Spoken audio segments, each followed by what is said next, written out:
Alrighty, welcome back everyone. We just broke down the Penn State versus West Virginia game. I did give Penn State the win 28-17. I think that one's going to be a defensive battle, but I think Abdul Carter makes one big time play towards the end of that game to decide it. But let's jump into segment 3 here, and I kind of just wanted to go through all the top 10 teams. They're about to play their first game of the season.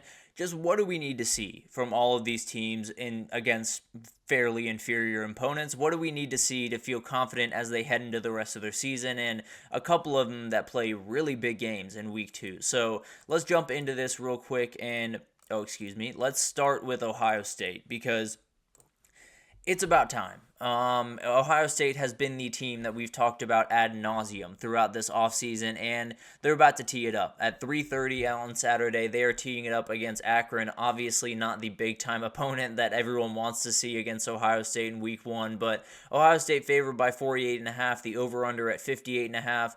That should give you an idea of how this game should go. And frankly, I want to see everything from this team. I want to see Will Howard get a big-time confidence boost, put up ridiculous numbers, run the ball really effectively, make some big throws, and then by about halftime or early in the third quarter, get him out of there and make sure that he's healthy for week 2. Then I want to see a level of aggression that you haven't seen from this Ohio State team in quite some time, especially in these games that might just be not quite as important, might not be quite as jump off the page type material.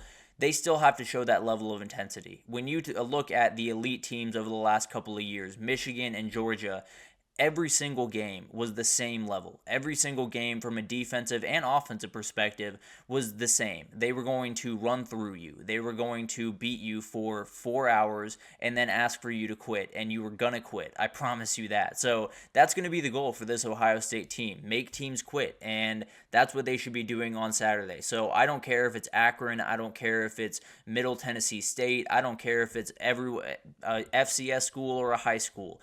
I want Ohio State playing with a level of energy that I haven't seen over the last couple of years, and that'll make me feel pretty good about what they know this season holds. And then I expect this thing to be 50-7, something like that. It's going to be absolutely ridiculous, but I do want them to keep the foot on the gas pedal. I don't necessarily want them to throw deep every play and totally tear this team apart, but I do want them to continue to call aggressively, even if it's not your starters out there. Just show everyone that you are coming into the season meaning business. This is about message sending more than anything else for Ohio State in Week 1. Just say, we are who we are. We're going to go about this in a certain manner that we haven't really in the past, and we're going to play a level of football that is going to be just incredibly hard to game plan for, because you can't really game plan for a big guy running at you and just running through your face. So I think that's the ultimate goal for this team. Set the tone for this season, because at the end of it, it's one mission: win a national title, and you got to come out running to do that. So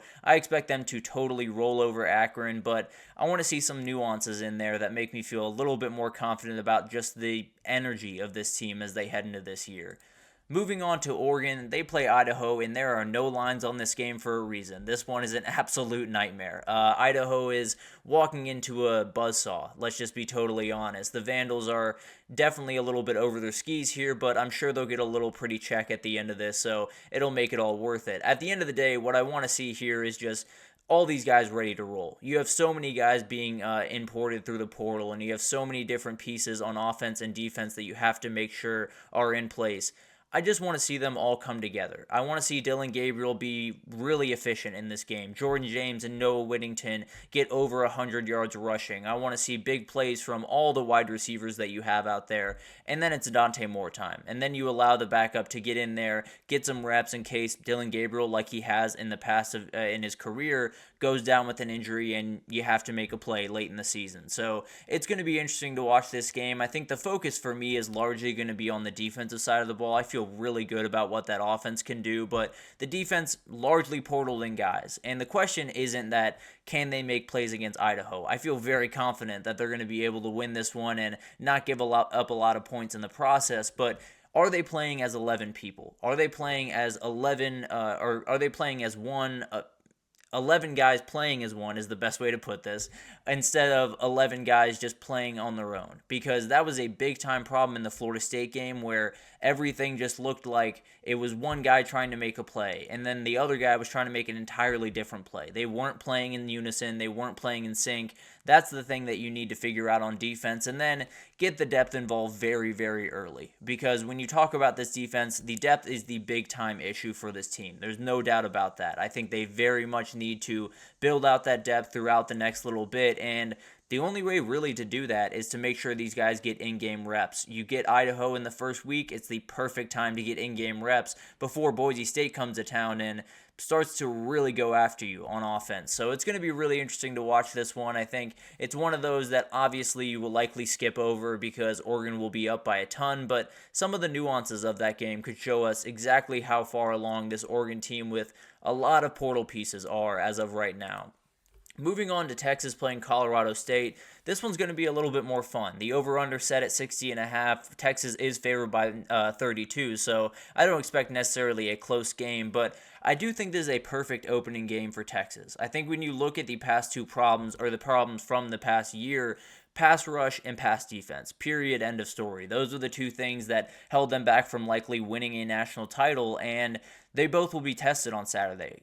Colorado State absolutely loves to throw the ball, and one of the things is they love to throw it quickly. It's not like these long developing plays, so maybe the pass rush is a little bit mitigated there, and we'll have to kind of read between the lines to see how quickly they were able to make an effect on that quarterback. But at the end of the day, Torrey Horton is going to be the focal point of this offense, one of the best wide receivers in the country for Colorado State, and they're going to get the ball to him in a hurry. So Texas is going to have to be sure tackling. They're going to have that back end just in better places throughout the game and see if they're playing as one unit. It'll be really interesting to watch this, but overall, the job is very simple. Get to the quarterback, either whether it's sacks or just pressuring him to make that throw a little bit tougher, and then play great man coverage on the back end. That is going to be something you see a ton from Texas this year, is a lot of pressure with linebackers and safeties and different things, and then a lot of man coverage. If they can do it on Saturday, I feel pretty confident about their ability to do it throughout the year, because this is a very pass-heavy,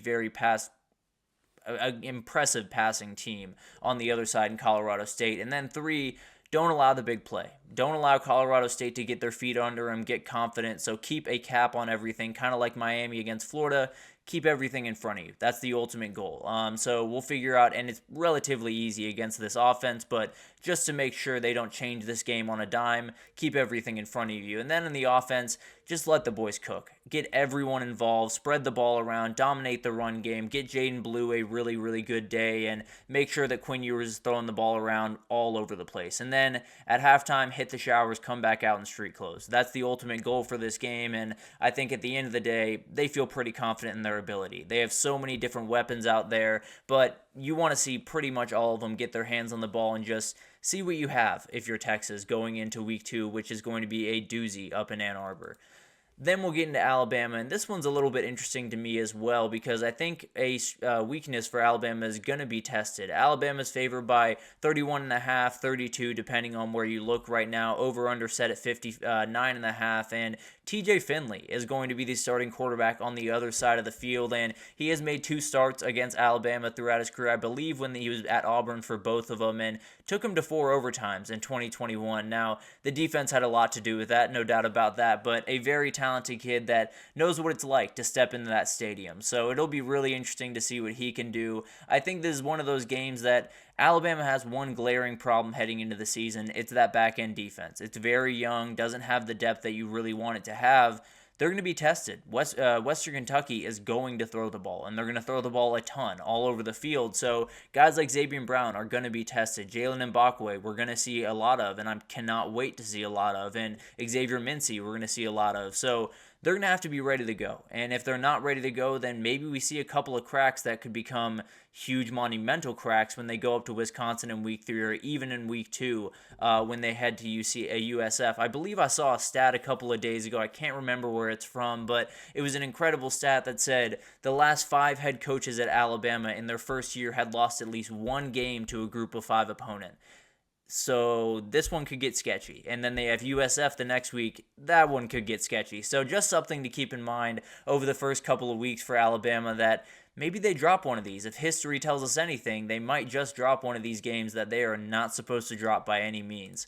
Moving on, Ole Miss at Furman. Again, another one that has no lines. Again, another one that should have no lines because no one is picking Furman. I'm being totally honest with you. So this one is plainly and simply about dominating defensively, flexing your muscles offensively. Show that this portal group, kind of like what I was talking about with Oregon, make sure they're playing as one unit. Make sure it's not 11 guys trying to put 11 different things on tape for NFL scouts. Make sure that is a one unit that is working in unison, because if you can do that throughout this entire season, you're going to be hard-pressed to find a defense that has more talent and more ability than Ole Miss. So it's going to be really awesome to watch this game. And then offensively, I think it should just be the run game in this one. The O-line is the big-time worry I have in this game, and the best way to get them in on a season is just have them bowl over people for 4 quarters. Just have them totally dominate the line of scrimmage, which they very well should be able to do in this game, and then get rolling on in the pass game, whether it's Jackson Dart and all these weapons around, or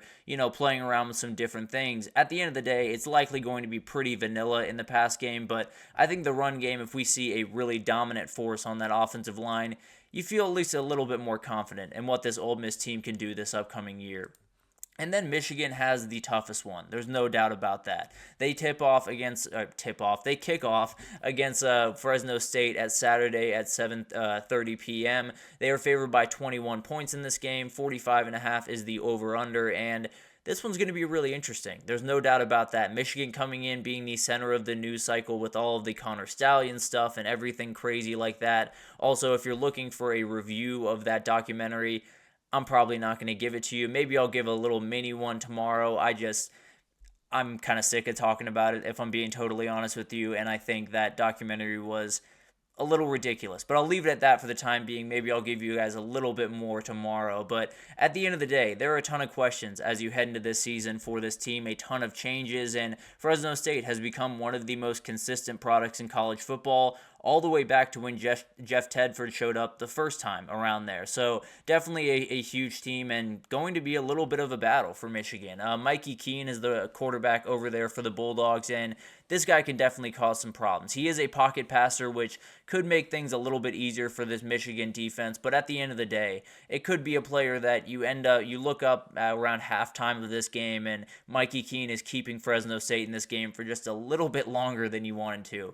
The Michigan defense is the thing that I really just want to get an idea of how this thing is going to run. Wink Martindale, obviously a fantastic football mind. I think Jayshon Barham is the guy that I just cannot wait to watch, because when they got him, it was downright special, and the reports from camp have been downright special. So I cannot wait to see what he can do. And then the biggest thing is get Alex Orji in a rhythm. That's the number one goal of this game. Make sure he has a groove in this offense, because you're walking into a game next week against Texas where they took advantage of a guy that was not fully ready for his offense and was not fully comfortable in his offense in week 2 last year, and it could be the same fate for Alex Orji if they are not careful. So it's really about making sure that Alex Orji walks out of this game with his head held high, feeling very confident about what he did and his ability to run this offense. That is the ultimate goal on Saturday. And then make sure that you win it, because this one might get a little bit closer than some people might expect. So it's going to be a really, really fun week for all of those teams. I think